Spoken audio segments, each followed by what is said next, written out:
Noches.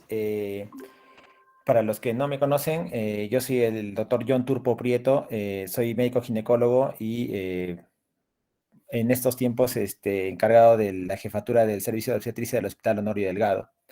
El tema que voy a presentar el día de hoy es una revisión sobre el criterio clínico que debemos tener en cuenta para administrar los corticoides prenatales, ¿sí?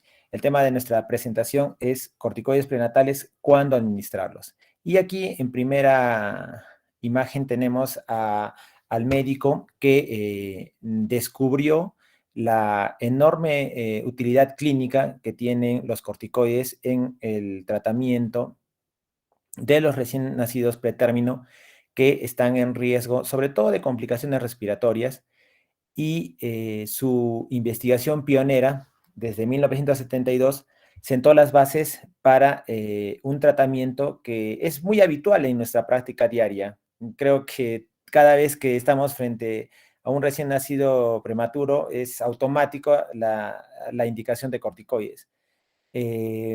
Pero aquí hay algo que voy a tratar de que reflexionemos y que al final de la presentación siempre tengamos mayor cuidado y seamos más juiciosos en qué pacientes se debería administrar y en qué pacientes no. Bien, entonces lo que nosotros esperamos que al final de esta presentación el médico residente sea más capaz de, en primer lugar, recordar cuándo se deben administrar los corticoides antes del parto y, en segundo lugar, aplicar el régimen de corticoides recomendado, incluida la dosis y la frecuencia de administración en una paciente que presenta una amenaza de parto prematuro. Bien, de repente esto ya es parte de la embriología, nos va a servir un poco de repaso para lo que vamos a explicar más adelante. En el desarrollo morfológico del pulmón humano, el embrión y el feto pasan por 5 estadios. En primer lugar, hasta las 6-7 semanas se habla de un estadio embrionario, donde se forma la yema pulmonar y donde también se forma el diafragma. Posteriormente, hasta las 16 semanas, se habla de una etapa pseudoglandular, donde ya empiezan a aparecer los esbozos de los pulmones. Posteriormente, hablamos de una etapa canalicular, en las que se van ramificando poco a poco los bronquios, los bronquiolos, y a partir de las 24 o 26 semanas estamos hablando de una etapa sacular, en la que, como se puede apreciar en la imagen, a nivel terminal de los bronquios se van a formar una especie de sacos y que finalmente va a llevarnos a la siguiente etapa, que es la etapa alveolar, en la que, bueno, ya es al final de la gestación y que es un periodo que dura hasta los 2-3 años de vida, en el que se terminan de conformar los alvéolos pulmonares. De acuerdo a ese conocimiento y como se puede ver con esta mnemotecnia, bueno, de escasa para acordarse de las 5 etapas. Correspondería a embrionaria, S a etapa pseudoglandular, C a canalicular, S a sacular y A alveolar. Entonces, es importante conocer esas etapas porque, en primer lugar, dependiendo de la afectación que podría haber en cada etapa, podríamos tener algunas malformaciones asociadas, como por ejemplo, en la etapa embrionaria está asociada a una fístula traqueosofágica, agenesia pulmonar. En la etapa pseudoglandular, de 5 a 16, 17 semanas, podríamos tener la malformación adenomatoide quística, el secuestro broncopulmonar, hernia diafragmática congénita. En la etapa canalicular, hasta el de 16 a 26 semanas, podríamos tener como anomalías asociadas en el trastorno de esta etapa la hipoplasia pulmonar y la displasia alveolo-capilar. En la siguiente etapa sacular, de 26 a 36 semanas, tenemos también la hipoplasia pulmonar y la aparición de la hipertensión pulmonar como anomalías asociadas. Esta etapa es importante, ¿por qué? Porque en esta etapa ya se da la división de los sáculos de los acinos, se produce una mayor expansión microvascular y hay un aumento en el área de superficie de intercambio gaseoso. Aparece la producción del surfactante pulmonar, que es fundamental para la expansión de los alvéolos pulmonares y para la respiración del recién nacido. Y bueno, finalmente tenemos la etapa alveolar desde las 32 semanas hasta la infancia y que es la culminación del desarrollo pulmonar en el feto humano. Es evidente que cualquier daño, ya lo hemos explicado, podría repercutir en la salud fetal. También, repasando un poco de fisiología pulmonar, sabemos que a nivel de los alvéolos pulmonares encontramos dos tipos de células, los neumocitos tipo 1, que son células, como vemos aquí en la foto, células delgadas, escamosas. Prácticamente el 95% del pulmón está conformado por los neumocitos tipo 1 y que son las células responsables del intercambio gaseoso. Como segunda célula en el pulmón tenemos los neumocitos tipo 2, que las vemos aquí más cuboideas, más redondas. Son el 5, conforman el 5% de la superficie alveolar y son las responsables de la producción del surfactante pulmonar. Aquí tenemos un esquema donde están las características. Además, hay otras células en el estroma pulmonar, como fibroblastos, macrófagos, y son fundamentales todas ellas para producir el intercambio gaseoso. Entonces, la idea aquí, ¿cuál es la idea del surfactante? La idea del surfactante es algo parecido a lo que se produce cuando intentamos inflar un globo. Al inicio tenemos que tener más fuerza en el soplido para poder conseguir inflar un globo. Posteriormente, cuando ya esta tensión superficial, que es la resistencia que se opone a que inflásemos el globo, disminuye, pues es más sencillo que se pueda inflar el globo. Lo mismo va a ocurrir con los alvéolos pulmonares. Normalmente, expandir los alvéolos o los áculos en el feto sería más difícil de conseguirlo si es que no se tuviera la producción del surfactante pulmonar. Entonces, esta producción del surfactante, como la hemos mencionado, empieza a partir de las 24 o 26 semanas y va a terminar su proceso de maduración alrededor de 32, 34 semanas. ¿Ya? Al inicio, entre 24, 28, 30 semanas, si bien es cierto, tenemos una producción de surfactante, no es la suficiente para poder garantizar que el recién nacido pretérmino pueda respirar fuera del útero. Por lo que es lógico que a mayor edad gestacional, el riesgo de complicaciones respiratorias en el prematuro va a ser menor. Y también de repente ya están pensando de que eso explica por qué el tratamiento con corticoides se da entre 24 y 34 semanas. No se puede dar antes, ¿por qué? Porque antes de las 24 semanas es muy poco probable que haya neumocitos tipo 2 funcionales que vayan a incrementar la producción de surfactante. ¿Sí? Bien, entonces, ¿cuál es entonces el mecanismo de acción por el que los corticoides son fundamentales en la maduración pulmonar fetal?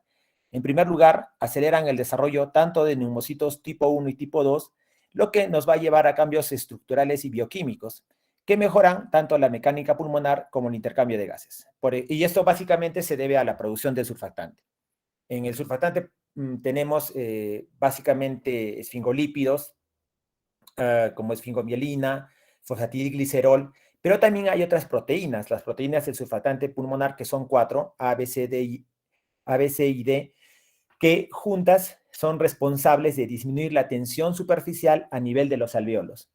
Otros efectos incluyen la inducción de los receptores beta pulmonares, que van a desempeñar un papel en la liberación de surfactante y la absorción de líquido alveolar cuando se estimula.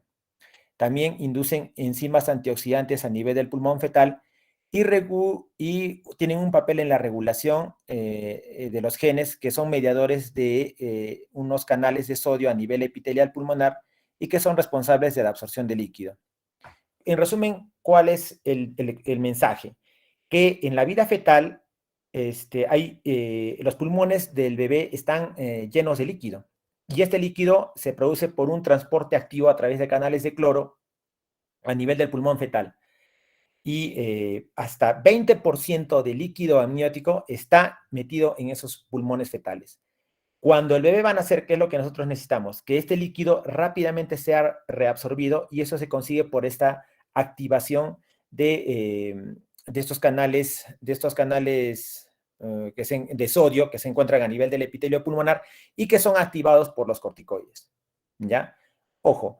Entonces, tenemos que, para que ocurran estos cambios, bueno, ya lo habíamos mencionado, los pulmones deben haber alcanzado cierta etapa de desarrollo que responda biológicamente a los corticoides. Generalmente se asume que esto se da recién a partir de la etapa sacular. Bien, entonces ya creo que es un paradigma en nuestra práctica de la obstetricia que el uso apropiado de corticoides prenatales va a mejorar los resultados neonatales. Básicamente, ¿a qué nos referimos? Obviamente hay una serie de complicaciones del prematuro, pero quizás las complicaciones más agudas, más severas y que van a llevar a la mortalidad en los prematuros son las complicaciones respiratorias. Y ahí es donde los corticoides tienen un papel esencial. Incluye la disminución de la gravedad y frecuencia del síndrome de dificultad respiratoria, enfermedad de membrana hialina, hemorragia intracraneal, enterocolitis necrotizante, sepsis neonatal y muerte. Los corticoides prenatales, cuando corresponde, se deben administrar en un entorno clínico donde las pacientes corren riesgo de parto prematuro. Y resaltado en rojo dice dentro de los 7 días, independientemente del estado de las membranas y el número de efectos. Ya sabemos que aquí no varía si es que la paciente tiene una rotura prematura de membranas o está solamente cursando un trabajo de parto pretérmino. Y tampoco hay diferencia si se trata de un embarazo único o se trata de un embarazo doble. El papel de los corticoides, de nuevo lo resalto, es fundamental. Pero hay algo que quiero resaltar, que esas funciones, esa activación que producen los corticoides a nivel de las células del alveolo pulmonar, tiene como duración máxima hasta 7 días. ¿Ya? ¿Esto qué significa? Esto, bueno, previamente quisiera hablar un poco de cómo es que se llegó al descubrimiento de la utilidad de los corticoides prenatales en la maduración pulmonar. Y aquí, bueno, ya lo había mencionado, el doctor Graham Liggins, neozelandés, que empezó sus estudios alrededor de 1960 y de forma casual descubrió la utilidad de los corticoides. Lo que en realidad el doctor Liggins estaba haciendo era investigar qué sustancia era responsable del inicio del trabajo de parto. Bueno, y en ese tiempo había varias candidatas. El doctor Liggins había hipotetizado que los corticoides producidos por el feto eran los responsables del inicio del trabajo de parto. Y él empezó a estudiar su hipótesis en ovejas.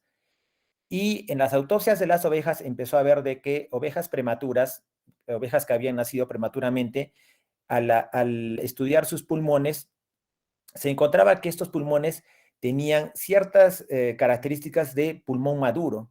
Y de ahí él jaló la idea y dijo, entonces, si eso ocurre en el pulmón de oveja, entonces también los corticoides podrían acelerar la maduración del pulmón fetal. Y en 1972 salió este estudio que, bueno, creo que todo ginecólogo debería conocerlo, en el Pediatrics, sobre un estudio controlado, randomizado, en asociación con un doctor pediatra, el doctor Howie, en el que demostró de manera elegante que los corticoides definitivamente tenían un papel en la disminución de la mortalidad y del síndrome de dificultad respiratoria y otras complicaciones en los prematuros. Quizás esta es la tabla más importante de este estudio, la tabla 5, y aquí se estudia, se presenta el intervalo que ocurre desde el inicio de la aplicación de los corticoides hasta el momento en que nace. Por ejemplo, menos de 24 horas, de 24 a 48 horas, de 2 a 7 días y 7 días en adelante. Aquí hay algo interesante que se puede analizar, como por ejemplo, si el recién nacido le colocamos corticoides y nace antes de las 24 horas, la tasa de síndrome de dificultad respiratoria es la misma, no es significativo. Entre 24 y menos de 48 horas, tampoco se consigue alcanzar significancia estadística. Es decir, que la tasa, si bien es cierto, se ve ya una diferencia en el grupo que recibe betametasona. Ojo, el doctor Liggins decidió usar betametasona. La diferencia no es estadísticamente significativa. Entre 2 y 7 días, aquí sí se ve que la disminución de la frecuencia de síndrome de dificultad respiratoria 3,6% en el grupo que recibe betametasona comparado contra el 33,3% del grupo control es claramente diferente a favor del grupo de betametasona y también es estadísticamente significativo.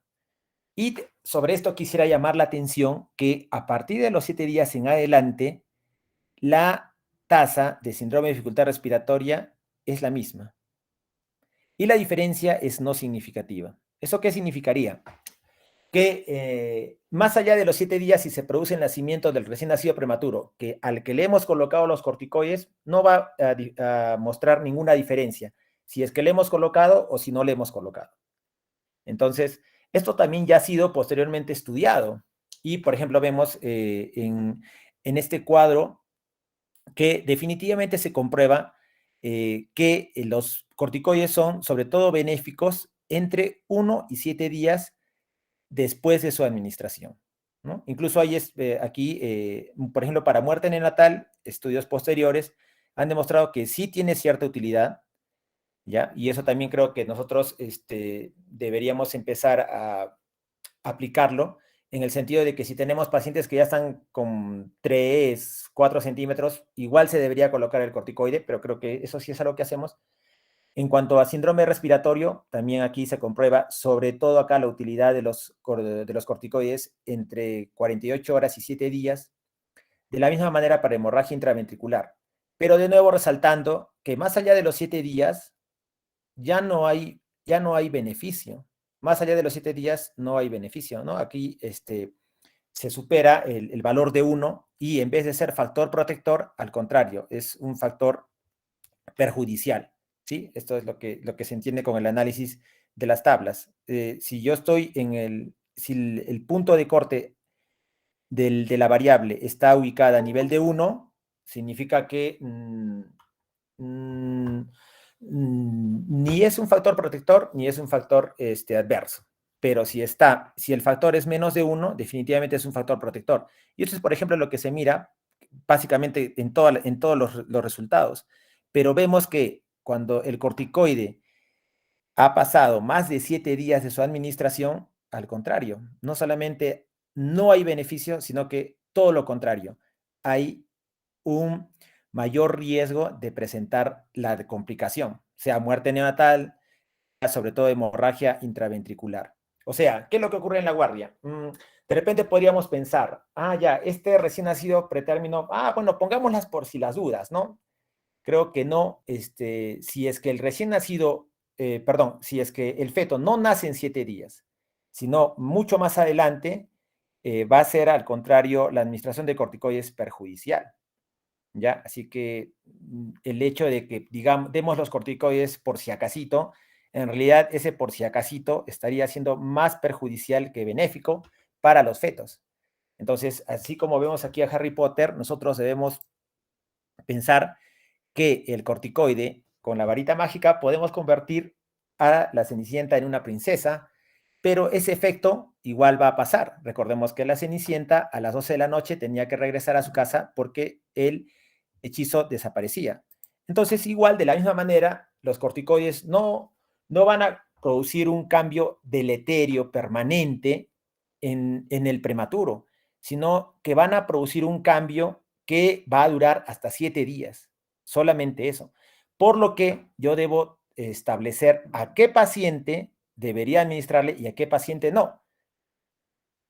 Entonces creo que esa es la primera lección que les traigo, que es el efecto de los corticoides no es permanente. Y bueno, ustedes de repente van a decir, bueno, ya entonces no pasa nada, porque de repente no voy a conseguir el efecto, pero ¿qué otro problema podría pasar? Y eso no es tan simple como lo podrías plantear, porque otros estudios han demostrado que el hecho de que des corticoides y que además de no tener efecto, está asociado a otras complicaciones. Por ejemplo, en este estudio del 2019 se puede ver que hay alteraciones neurocognitivas y del neurodesarrollo incrementadas en recién nacidos expuestos a corticoides comparadas con el grupo control. Aquí en los gráficos, en las barras rojas, son los prematuros que recibieron corticoides y en verde son los recién nacidos que no recibieron corticoides seguidos año a año, ¿ya? Bueno, en estos estudios los han seguido hasta los 9 años y se ha visto de que, por ejemplo, aquí en una prueba de audiometría les va peor a los que recibieron corticoides. De la misma manera, en esta tabla de la derecha, podemos ver que hay una alteración neurocognitiva mayor en los recién nacidos que recibieron corticoides. Entonces, no solamente el dar corticoides, en primer lugar, más allá de los 7 días, no tiene efecto, sino que si es que nosotros estamos dando corticoides de esa manera, podríamos estar repercutiendo en la vida futura de ese recién nacido pretérmino, ¿no? Hasta los 9 años, y hay otros estudios que además están siguiendo a estos bebés, ya niños adultos, y hay otras repercusiones, ¿no? Por las cuestiones de programación fetal intraútero, que están repercutiendo y que que recién están en publicación. Bueno, y este es el último estudio que creo que ha salido sí, en abril, mayo, hace un mes en el JAMA Pediatrics, que es un metaanálisis con 1.25 millones de niños, con 30 estudios de cohortes, en el que se evalúa dos grupos, niños expuestos a corticoides comparado con niños no expuestos a corticoides. Entonces, ¿qué se vio? Aquí están las conclusiones más importantes. Ya, en primer lugar, que la mitad de los bebés que nacieron a término fueron seguidos, fueron seguidos luego de su exposición a los corticoides. Entonces vamos a tener en realidad dos grupos: nacidos pretérmino que han recibido corticoides. Entonces, en estos bebés, ¿qué se mira? Que hay un beneficio, un 30% menos de alteración de desarrollo, de deterioro del neurodesarrollo, y tiene un incremento de 10% en alteraciones neurocognitivas. ¿Ya? Pero lo peor está aquí. En recién nacidos que reciben un curso de corticoides y que nacen a término, ¿no? Justo lo que estábamos nosotros hablando.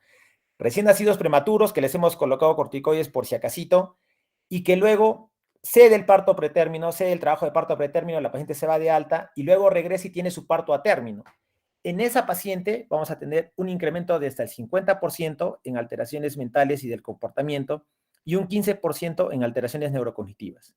Conclusión, y como dice el estudio, se debería tener un enfoque más cuidadoso para administrar los corticoides debido a los daños neurocognitivos y psicológicos asociados con recién nacidos a término. Es decir, que en conclusión, a los bebés que nacen a término y que previamente han recibido corticoides les va muy, muy mal, ¿ya? Entonces, ese estudio reciente, justo es el estudio que había compartido para su análisis, y la idea es, bueno, sobre todo la conclusión del estudio es lo más importante, que se debería ser muy juicioso en dar corticoides en una paciente que está con trabajo de parto pretérmino. Bien, entonces ahora vamos a instaurar todos estos nuevos estudios en la práctica clínica. Y bueno, en primer lugar, los corticoides se deben administrar en un recién nacido prematuro, pero dentro de los 7 días. Es decir, cuando el bebé tenga un riesgo de parto prematuro dentro de los 7 días. ¿Ya? Básicamente aquí no hay un parámetro único. Esto es ya expertise del médico. Hay que hacer una evaluación completa de la paciente en base a sus factores de riesgo, a su sintomatología, a su dilatación, borramiento, a todos los datos de su evaluación clínica. Pero lo que sí está completamente demostrado es que entre 24 semanas, 0 días, a 33 semanas con 6 días, ahí sí no hay nada que objetar, y se está recomendado un curso único de corticoides. No una dosis única, sino un curso único que se puede realizar con betametasona o dexametasona en la dosis habitual.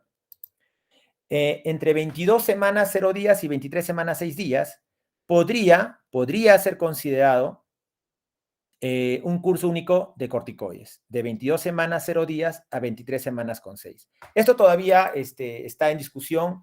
Es más, solamente se recomendaría en una consejería y una discusión larga, muy pormenorizada con los padres, para informar todos los pros y contras de la aplicación de los corticoides. ¿Ya? Básicamente, ¿cuál sería el factor limitante para nosotros? El periodo de viabilidad, ¿no? Para nosotros la viabilidad está alrededor de 27, 28 semanas. Este enfoque de aplicar los corticoides entre 22 semanas y 24 semanas está dirigido más a centros que tienen cuidados intensivos neonatales totalmente equipados, ¿no? Con personal completo, día y noche, y en los que a decisión de la familia se realiza la reanimación neonatal, ¿no? Entonces, ahí sí se ha visto que hay un papel para los corticoides, ¿no? Eso es un poco más difícil de aplicar en nuestro hospital, pero igual es la recomendación del Colegio Americano.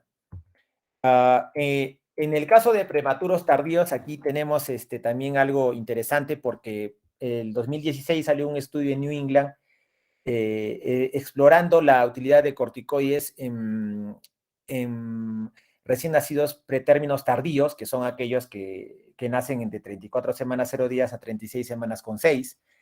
Y bueno, el estudio de New England del 2016 demostró que servía. Y bueno, eso es justo lo que se ve aquí en las guías del Colegio Americano, que recomienda, si no hay corticoides previos, si la paciente no ha recibido corticoides previos, está indicado un curso único de betametasona y no está indicado en pacientes que tienen coriamionitis clínica. Es una contraindicación para usar los corticoides. ¿Qué nos dice la Sociedad de Medicina Materno-Fetal? Que el ciclo único de betametasona se debería administrar a pacientes específicas, que son las siguientes. En primer lugar, una gestación con un feto único no anómalo, alto riesgo de parto prematuro y que no haya recibido esteroides prenatales previos. Pero también agrega de que pacientes seleccionadas que no estuvieron en el ensayo ALPS original podría considerarse. ¿Cuáles? Básicamente gestaciones múltiples que fueron reducidas a una gestación única más allá de las 14 semanas o en adelante, fetos con anomalías y cuando el parto es previsto en menos de 12 horas, ¿no? De repente una paciente que ya tiene contracciones avanzadas. En el caso de baja probabilidad de parto menos de 37 semanas, recomendado en contra. Ya sabemos que esto va de la mano en el sentido de que si estoy viendo que no va a darse el parto en menos de 7 días, no debo administrar corticoides. Y bueno, en diabetes pregestacional, al contrario, están contraindicados los corticoides por el empeoramiento de la hipoglicemia neonatal. ¿Qué otras recomendaciones? En cuanto a cursos de repetición o cursos de rescate, ya hemos visto desde el trabajo original del doctor Liggins que hay cierto beneficio en utilizar los corticoides, a pesar de que no se pueda cumplir el régimen completo y el nacimiento se produzca antes de las 48 horas. Entonces, ¿qué nos dice la guía del Colegio Americano? Que los cursos repetidos programados regularmente o cursos en serie más de 2, no recomendado. ¿Esto qué ocurre? Que antes, con la idea de seguir teniendo eficacia para evitar complicaciones respiratorias, se daban semanalmente los corticoides, ¿no? Incluso hay trabajos donde se han dado 2, 3, 4 dosis que definitivamente ya han demostrado que no solamente están asociadas a las complicaciones que ya hemos señalado, sino también están asociadas a bajo peso al nacer, menor perímetro cefálico, menor estatura y, bueno, también ya las complicaciones neurológicas señaladas, ¿no? Entonces, esto está totalmente contraindicado. Si una paciente ha recibido un curso previo de corticoides más allá de 14 días, tiene menos de 34 semanas 0 días, y tiene un riesgo de parto prematuro dentro de los 7 días, bueno, en ella se debe considerar un solo curso repetido de corticosteroides. Esto probablemente va a cambiar al puede, ¿no? Por lo que justo estamos viendo los últimos estudios que están saliendo y creo que ese va a ser siempre la posición. Más que indicar, que sea una indicación del médico, tiene que ser algo que se tiene que conversar con los padres y ponerle sobre el tapete los pros y contras de la administración de corticoides. Los corticoides del curso de rescate podrían administrarse tan pronto como 7 días después de la dosis anterior, si así lo indica el escenario clínico. Y bueno, ¿qué hacemos en una paciente que tiene rotura prematura de membranas antes del trabajo de parto? En este grupo de pacientes no hay evidencia suficiente para hacer una recomendación a favor o en contra de repetir o rescatar cursos. Y bueno, en cuanto a la dosis y régimen, bueno, eso no ha cambiado. Si bien es cierto, hay varios estudios que han investigado si es mejor dar betametasona o dar dexametasona. En realidad, no hay nada concluyente y hasta ahora betametasona es equivalente a dexametasona y se puede usar de manera indistinta. La betametasona se administra 12 miligramos, dos dosis cada 24 horas de diferencia, total 24 miligramos.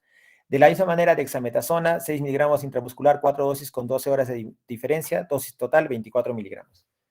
Entonces, bueno, eso creo que ya sí, eso lo tenemos muy bien establecido. Y bueno, yo quisiera tal vez llamar a la reflexión, ¿no?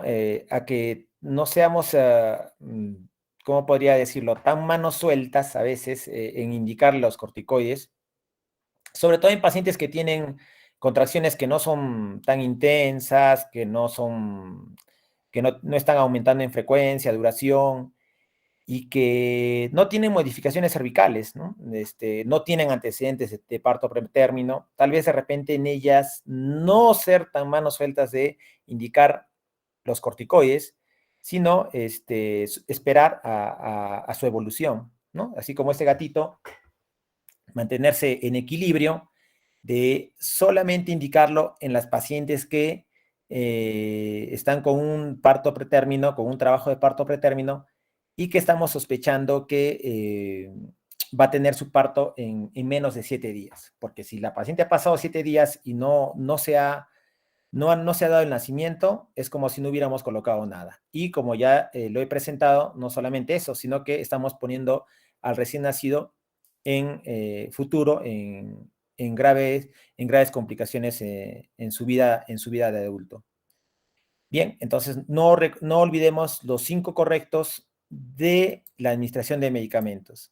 En primer lugar, el medicamento correcto, el paciente correcto, con la dosis correcta, a la hora correcta y la vía de administración precisa. Muy bien, eso es lo que yo tenía para presentarles. No sé si hubiera alguna pregunta.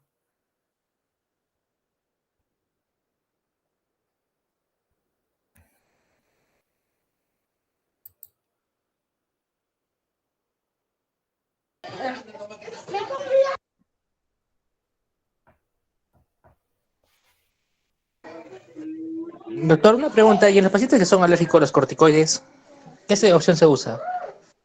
No se puede, no hay ninguna otra opción, estimado Cristian.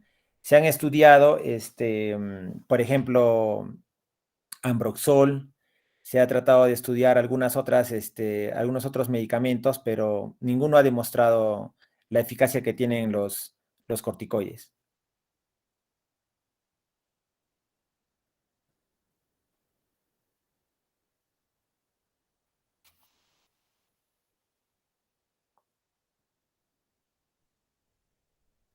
Doctor, más que una pregunta, quisiera hacer un comentario.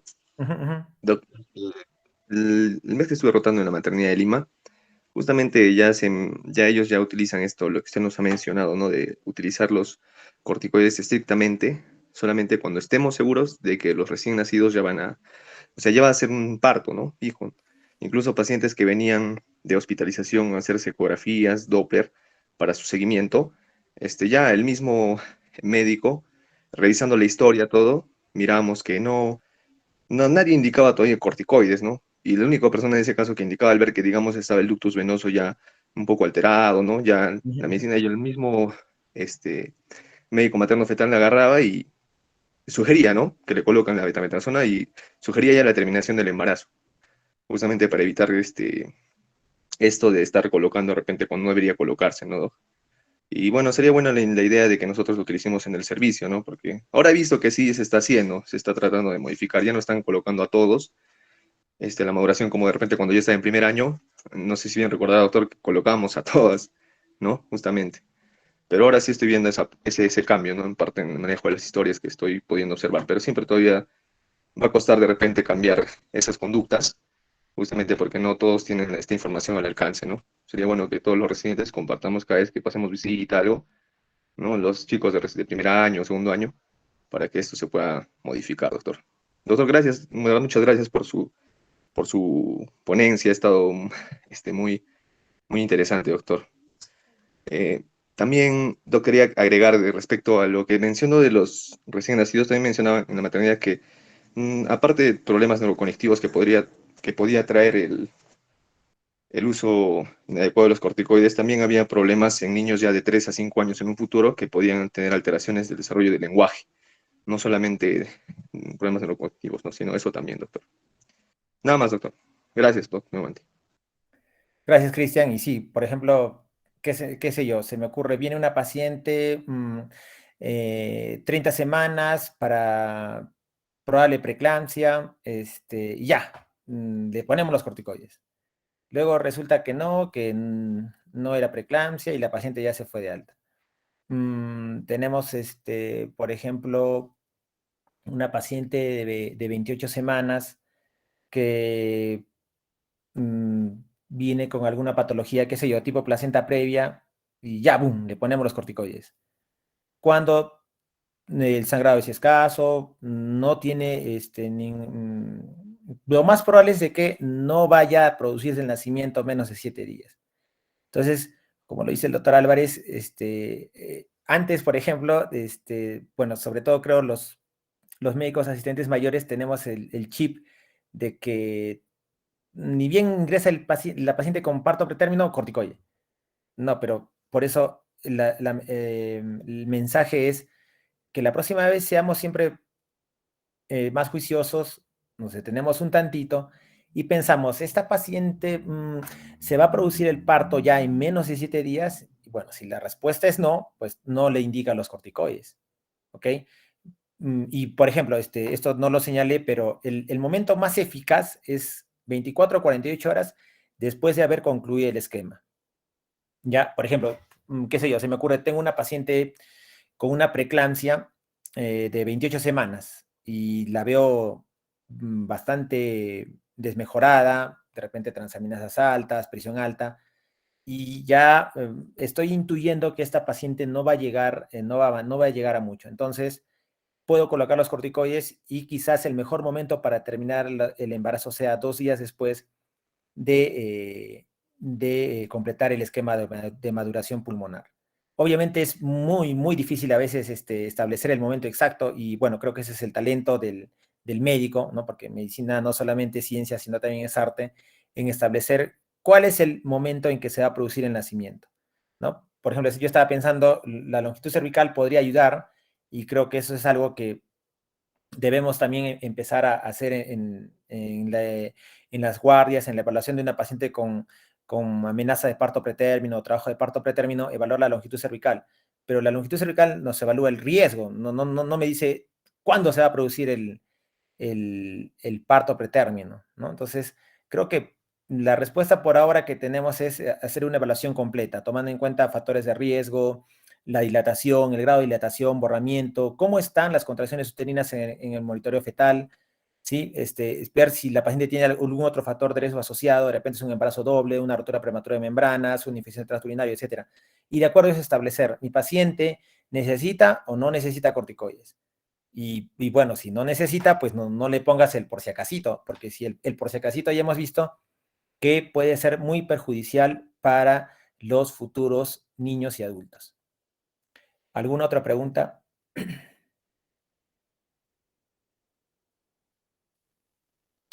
Muy bien, si no hubiera preguntas, entonces les agradezco.